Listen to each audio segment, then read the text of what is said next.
সংকট কাটিয়ে সম্পর্ক এগিয়ে নিতে ইতিবাচক দুই দেশ, জানালেন ভারতের পররাষ্ট্র সচিব। সংখ্যালঘুদের নিরাপত্তা নিয়ে উদ্বেগ। আগরতলা অভিমুখে বিএনপির ৩ সংগঠনের লং মার্চ বুধবার। সংস্কার দ্রুত শেষ করে নির্বাচনের রোডম্যাপ ঘোষণার দাবি নেতাদের। ইইউ দেশগুলোর কূটনীতিকদের সাথে প্রধান উপদেষ্টার বৈঠক। ভিসা সেন্টার দিল্লি থেকে সরিয়ে ঢাকা বা অন্য প্রতিবেশী দেশে স্থানান্তরের আহ্বান।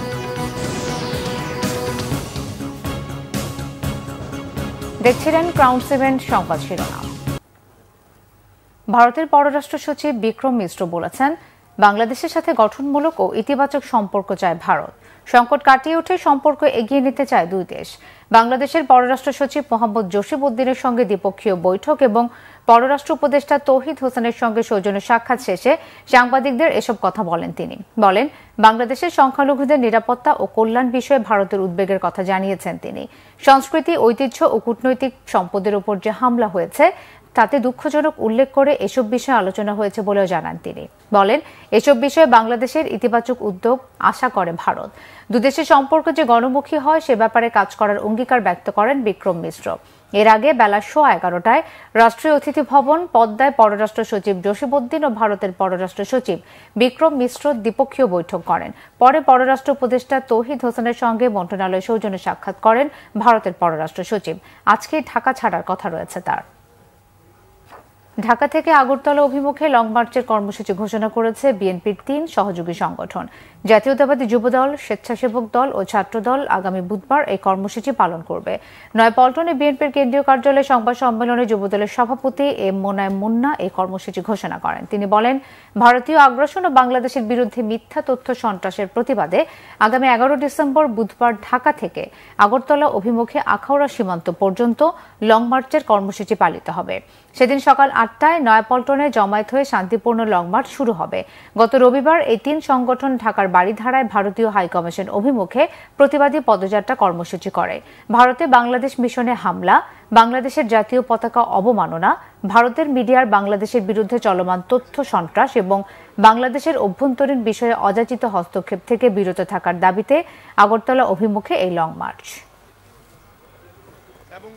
ভারতীয় মিথ্যা তথ্য সন্ত্রাসের প্রতিবাদ, ভারতীয় আগ্রাসনের বিরুদ্ধে আমরা জনগণকে ঐক্যবদ্ধ করে আমরা ঢাকা থেকে আগরতলার অভিমুখে আখাউড়া পর্যন্ত আমরা লং মার্চের ঘোষণা দিচ্ছি, যেটা 11ই ডিসেম্বর আমরা পল্টন সকাল পল্টন থেকে জমায়েত হয়ে আমরা এখান থেকে আমাদের লং মার্চ, শান্তিপূর্ণ লং মার্চ আমরা ইনশাল্লাহ আগরতলা অভিমুখে আখাউড়া সীমান্ত পর্যন্ত আমরা যাব।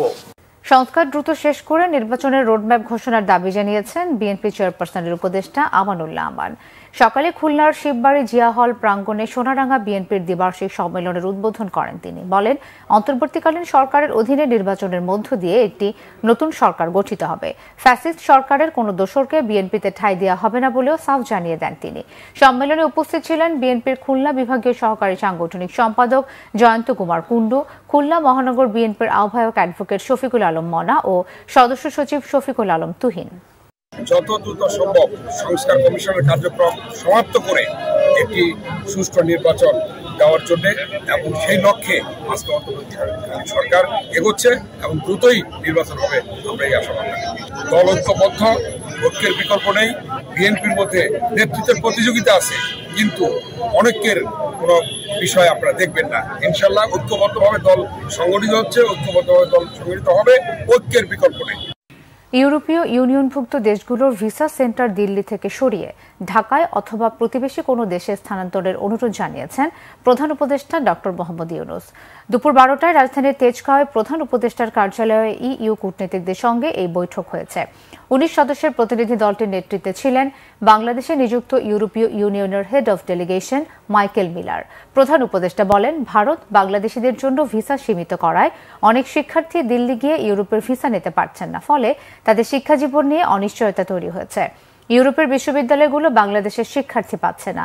ভিসা অফিস ঢাকা অথবা প্রতিবেশী কোনো দেশে স্থানান্তর হলে বাংলাদেশ এবং ইউরোপীয় ইউনিয়ন উভয় উপকৃত হবে। পররাষ্ট্র উপদেষ্টা তৌহিদ হোসেন জানান, এর মধ্যে বুলগেরিয়া বাংলাদেশিদের জন্য তাদের ভিসা সেন্টার ইন্দোনেশিয়া ও ভিয়েতনামে স্থানান্তর করেছে। তিনি অন্য দেশগুলোকেও একই প্রক্রিয়া অনুসরণের আহ্বান জানান। সংস্কার প্রক্রিয়ায় প্রধান উপদেষ্টাকে পূর্ণ সমর্থন জানিয়েছেন ইইউ প্রতিনিধিরা। পরামর্শ ও সুপারিশ জানিয়ে নতুন বাংলাদেশ গড়ার লক্ষ্যে পাশে থাকার প্রতিশ্রুতিও দেন তারা।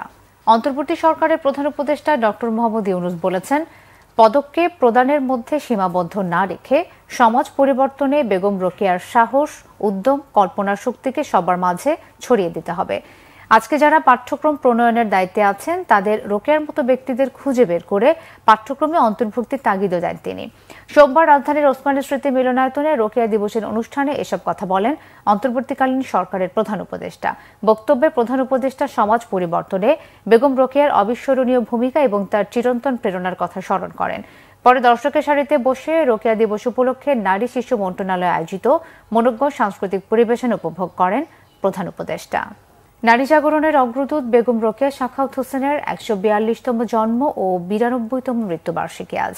দেশের বিভিন্ন জায়গায় নানান আয়োজনে পালন হচ্ছে দিবসটি। রংপুরে বেগম রোকেয়া দিবস পালিত হয়েছে। রংপুরের পায়রাবন্দে নারী ও শিশু বিষয়ক মন্ত্রণালয়, জেলা প্রশাসন ও বেগম রোকেয়া বিশ্ববিদ্যালয় সহ বিভিন্ন সংগঠন আলোচনা সভা সহ বিভিন্ন কর্মসূচির আয়োজন করেছে। এদিকে বেগম রোকেয়া দিবস উপলক্ষে কক্সবাজারে আলোচনা সভা ও শ্রেষ্ঠ জয়িতাদের সম্মাননা প্রদান করা হয়েছে। জেলা প্রশাসন ও জেলা মহিলা বিষয়ক অধিদপ্তরের যৌথ উদ্যোগে এই কর্মসূচি পালন করা হয়। রাঙামাটিতেও পালিত হয়েছে বেগম রোকেয়া দিবস উপলক্ষে আলোচনা সভা। এছাড়া নীলফামারীতেও বেগম রোকেয়া দিবস উপলক্ষে আলোচনা সভা ও জয়িতাদের ক্রেস্ট প্রদান করা হয়েছে। স্বরাষ্ট্র উপদেষ্টা মোহাম্মদ জাহাঙ্গীর আলম বলেছেন, আইনশৃঙ্খলা বাহিনীকে তেলবাজি বন্ধ করতে হবে। সিভিল ড্রেসে কাউকে গ্রেফতার করা যাবে না। খুলনায় শিল্পকলা একাডেমি অডিটোরিয়ামে সশস্ত্র বাহিনী বিভাগ ও খুলনা বিভাগের আইনশৃঙ্খলা বাহিনী এবং বিভিন্ন অধিদপ্তরের কর্মকর্তাদের সাথে মতবিনিময় সভায় তিনি এসব কথা বলেন। কোন রাজনৈতিক দলকে বাড়তি সুযোগ না দেওয়ার জন্য আইনশৃঙ্খলা বাহিনীর প্রতি নির্দেশনা দেন স্বরাষ্ট্র উপদেষ্টা। বলেন, বিভিন্ন জায়গায় মব জাস্টিস বন্ধে জোর পদক্ষেপ নিতে হবে। হুঁশিয়ারি দেন ভুয়া মামলাকারীদের বিরুদ্ধে ব্যবস্থা নেয়ার নির্দেশ দেন। নিরপরাধ কাউকে গ্রেফতার করা যাবে না। আমরা কিন্তু সীমান্তে কোনো রকমের ছাড় দেব না। এই 15 বছরে কিন্তু তারা বহু সুবিধা নিয়ে নিছে আমাদের থেকে। এরা এত সুবিধা নিছে, এখন তারা সুবিধা পাচ্ছে না দেখি কিন্তু এই যে তারা বিভিন্ন ধরনের প্রচারণা করতেছে। তারা আমাদের এই সুবিধা কিন্তু আর দেওয়া যাবে না। লুট করে নিয়ে কিন্তু কিছু যারা ওই পারে চলে গেছে এরা কিন্তু আরামে এসে আছে, এখানে খুব আরামে এসে আছে। আর ওখান থেকে ওই ইনস্ট্রাকশন পাস করলে আবার আমাদের এলাকায় কিছু রয়ে গেছে, তারা কিন্তু লাফাচ্ছে। কিন্তু এই লাফানো আর কিন্তু খুব বেশি দিন বরদাস্ত করা হবে না। অগ্রহায়ণের শেষে উত্তরাঞ্চলে জেঁকে বসেছে শীত। ঠান্ডা বাতাস আর ঘন কুয়াশায় বিপাকে নিম্ন আয়ের মানুষ। আগামী কয়েকদিনে শীত আরও বাড়বে, আসবে শৈত্যপ্রবাহ, আভাস দিয়েছে আবহাওয়া অফিস। রংপুর থেকে জুয়েল আহমেদের রিপোর্ট, ক্যামেরায় ছিলেন শাহনেওয়াজ জনি। কুয়াশা ঝরছে বৃষ্টির মতো, সাথে শীতের দাপট কাঁপছে পুরো উত্তর। দুর্ভোগ বেড়েছে গ্রামীণ জনপদে। জীবিকার টানে বাধ্য হয়েই কাজে বের হয়েছেন নিম্ন আয়ের মানুষ। আমরা তো অভাবী লোক, জাড়ের মধ্যে আমরা কাজ করতে বেড়াচ্ছি। জাড়ের মধ্যে কাজ করলে হাত পাও কেমন টনটন ঠান্ডা লাগে, কুঁকড়া নাকি এসে, তারপরে আমরা অভাবে কাজ করি, খাওয়া লাগে। এই বৃষ্টি না হওয়ার কারণেই মানে শীতটা এবার বেশি হবে। এবার শীতের কাপড়, মোটা কাপড় পরে আমাদের কাজ হয় না। আর শীতের কাপড় পরতে গেলে আমাদের মনে করেন গায়ে ময়লা লাগে, অনেক সময় অনেক সমস্যা হয়ে যায়। শীত যতই বাড়বে ঠান্ডার প্রকোপ ততই বেড়ে যাবে। বিকালের পর হিমশীতল বাতাস কাবু করছে মানুষকে। আবহাওয়া অফিস বলছে কয়েকদিনের মধ্যেই হানা দেবে মাঝারি ও মৃদু শৈত্যপ্রবাহ। ডিসেম্বর, জানুয়ারি, ফেব্রুয়ারি 3টা মাসে হচ্ছে শীতকাল বাংলাদেশের পার্সপেক্টিভে। এই সময়টার উত্তর দিক থেকে হিমেল বাতাসটা প্রবেশ করে, যে কারণেই শীত বলতে যেটা আমরা বুঝি মৃদু ধরনের, মাঝারি ধরনের এবং তীব্র ধরনের এই শৈত্যপ্রবাহগুলো এই সময় ঘটে। তো এই শৈত্যপ্রবাহ সম্ভাবনায় মাসের মিডিলের দিকে আছে, অর্থাৎ দ্বিতীয়ার্ধে 20 তারিখের দিকে 1টা থেকে 2টি মৃদু থেকে মাঝারি ধরনের শৈত্যপ্রবাহ হয়ে যাওয়ার সম্ভাবনা রয়েছে। অর্থাৎ মৃদু বলতে আমরা বুঝি 6 থেকে 8 ডিগ্রি সেলসিয়াস এবং 8 থেকে 10 হচ্ছে আপনার মৃদু ধরনের শৈত্যপ্রবাহ, মাঝারি হচ্ছে 6 থেকে 8 ডিগ্রি সেলসিয়াস। এই 6 থেকে 8 ডিগ্রি এবং 8 থেকে 10 ডিগ্রি অর্থাৎ এর মধ্যেই টেম্পারেচারটা আসার সম্ভাবনা আছে এই মাসের 20 তারিখের দিকে। এদিকে শীত দুর্যোগ মোকাবেলায় জেলার 32 লাখ মানুষের বিপরীতে গরম কাপড়ের বরাদ্দ মিলেছে মাত্র 1600। আরও 1,20,000 চাহিদাপত্র পাঠিয়েছে জেলা প্রশাসন। সব মিলে প্রস্তুতি এখন পর্যন্ত মোটামুটি পর্যায়ের আমি বলবো। আমরা সন্তোষজনক তখন হবে যখন আমরা শীত বস্ত্রগুলো পুরোপুরি আমাদের হাতে পাবো এবং আমরা 8টি উপজেলাতে সেগুলো প্রেরণ করতে সক্ষম হবে এবং মানুষের মধ্যে বিতরণ করতে সক্ষম হবে। তখন আমরা একটা সন্তোষজনক পর্যায়ে বলতে পারবো। প্রতিদিনই নামছে তাপমাত্রা, যুবথুপু জনজীবন, শীতবস্ত্রের অপেক্ষায় ছিন্নমূল ও দরিদ্ররা। জুয়েল আহমেদ, বাংলা ভিশন, রংপুর। নারায়ণগঞ্জে বৈষম্য বিরোধী ছাত্র আন্দোলনের কেন্দ্রীয় সমন্বয়কদের বহনকারী গাড়িটি ছিনতাইকারীর কবলে পড়েছিল বলে জানিয়েছে পুলিশ। দুর্বৃত্তরা হামলা চালিয়ে ছাত্র সমন্বয়কদের কাছ থেকে নগদ অর্থ, মুঠোফোন, ব্যাগসহ মালামাল কেড়ে নেয়। এ সময় হামলায় গাড়ির কাঁচ ভেঙে অন্তত 2 জন আহত হয়েছেন।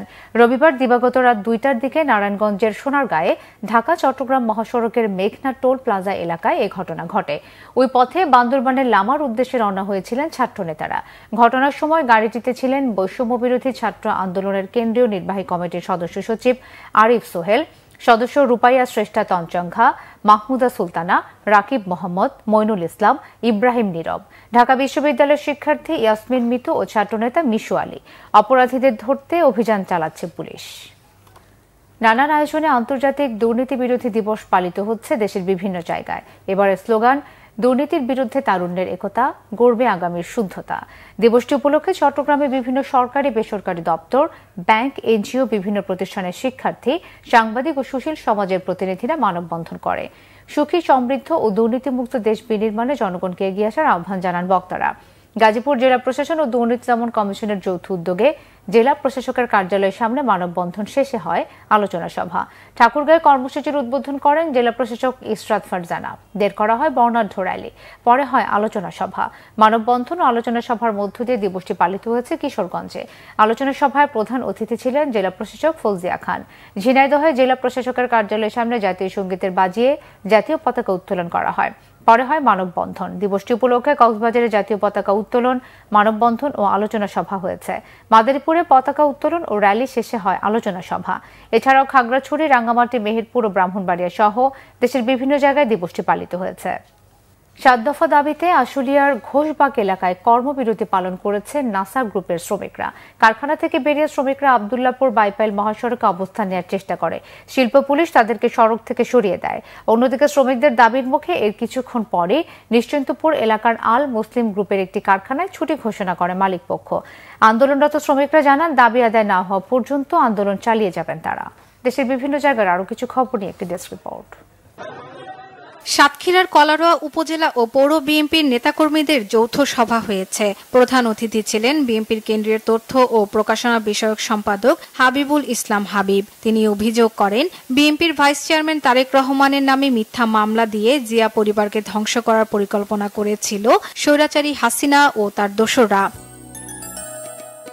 গাজীপুরের অবৈধভাবে জমি নামজারি দেওয়ার প্রতিবাদে টঙ্গী সার্কেলের ভূমি সহকারী কমিশনার ও কাশিমপুর ইউনিয়ন ভূমি কর্মকর্তা ও পুলিশের ওসির বিরুদ্ধে বিক্ষোভ মিছিল করেছে ভুক্তভোগী 48টি পরিবার। পরে পুলিশ কমিশনারের কাছে স্মারকলিপি জমা দেন তারা।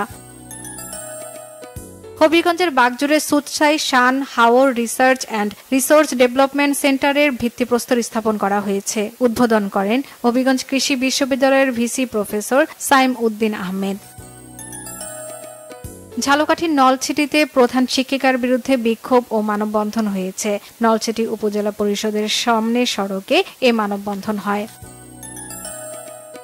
ঝিনাইদহে 2 দিনব্যাপী তথ্য মেলা শুরু হয়েছে। শহরের পুরাতন ডিসি কোর্ট চত্বরে মেলায় 30টি স্টল বসেছে। খাগড়াছড়ি পর্যটন মোটেল পরিদর্শন করেছেন Khagrachhari region commander brigadier general Sharif Mohammad Aman Hasan. এ সময় হোটেলের অব্যবস্থাপনা দেখে ক্ষোভ প্রকাশ করেন তিনি। ময়মনসিংহের যুবদল নেতা সবুজ মণ্ডলের বিরুদ্ধে মিথ্যা মামলা প্রত্যাহারের দাবিতে মানববন্ধন হয়েছে। নগরীর বিভিন্ন কার্যালয়ের সামনে শাম্ভুগঞ্জে নাগরিক সমাজের ব্যানারে ঘণ্টাব্যাপী কর্মসূচি পালন করা হয়।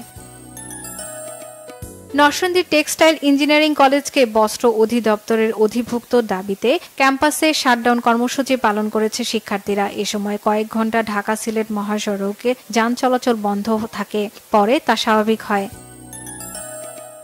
সিরাজগঞ্জে এইচপিভি ভ্যাকসিনেশন ক্যাম্পেইন ও কেন্দ্রগুলোর মাঝে ক্রেস ও সনদ বিতরণ করা হয়েছে। সিভিল সার্জন কার্যালয়ের হলরুমে ক্যাম্পেইন হয়। ঠাকুরগাঁয়ে জিঙ্ক ধানের চাষ সম্প্রসারণে প্রশিক্ষণ ও কৃষকদের বীজ দেওয়া হয়। বানিয়াডাঙ্গি উপজেলায় 230 জন কৃষক এ সুবিধা পান। চট্টগ্রাম প্রেস ক্লাবের হলে ইয়ুথ ইন শেপিং এজেন্ডা শুরু হয়েছে। প্রধান অতিথি ছিলেন city mayor doctor Shahadat Hossain. এতে অংশ নেন বিভিন্ন যুব সংগঠনের 30 জন প্রতিনিধি। শরীয়তপুরে বৈষম্য বিরোধী ছাত্র আন্দোলনে শহীদ ও আহতদের স্মরণ এবং জুলাই গণ অভ্যুত্থানের ঘটনা প্রবাহ নিয়ে স্মরণ সভা হয়েছে শরীয়তপুরের শহীদ সিরাজ শিকদার কলেজে। এতে প্রধান অতিথি ছিলেন কলেজ অ্যাডহক কমিটির সভাপতি কামরুল হাসান ভুট্টু। অনুষ্ঠানে বিশেষ অতিথি হিসেবে বক্তব্য রাখেন বাংলা ভিশনের বার্তা সম্পাদক বেনজির আহমেদ। বক্তব্য শেষে ছাত্র আন্দোলনে অংশ নেয়া শিক্ষার্থীদের কলেজের পক্ষ থেকে সম্মাননাপত্র প্রদান করা হয়। শর্মিলা কেয়া, বাংলা ভিশন নিউজ ডেস্ক। সংবাদ শেষ করব ক্রাউন 7 শিরোনামগুলো আরো একবার জানিয়ে। সংকট কাটিয়ে সম্পর্ক এগিয়ে নিতে ইতিবাচক দুই দেশ, জানালেন ভারতের পররাষ্ট্র সচিব। সংখ্যালঘুদের নিরাপত্তা নিয়ে উদ্বেগ। আগরতলা অভিমুখে বিএনপির 3 সংগঠনের লং মার্চ বুধবার। সংস্কার দ্রুত শেষ করে নির্বাচনের রোডম্যাপ ঘোষণার দাবি নেতাদের। ইইউ দেশগুলোর কূটনীতিকদের সাথে প্রধান উপদেষ্টার বৈঠক। ভিসা সেন্টার দিল্লি থেকে সরিয়ে ঢাকা বা অন্য প্রতিবেশী দেশে স্থানান্তরের আহ্বান। এই ছিল এখনকার মতো। পরের সংবাদ সন্ধ্যা 7:30টায় দেখার আমন্ত্রণ রইল। এছাড়াও বাংলা ভিশন সংবাদ ও সংবাদ সংশ্লিষ্ট অনুষ্ঠান দেখতে ভিজিট করুন www.bvnews24.com ও facebook.com/banglavisionnews এবং সাবস্ক্রাইব করুন youtube.com/banglavisionnews। ধন্যবাদ।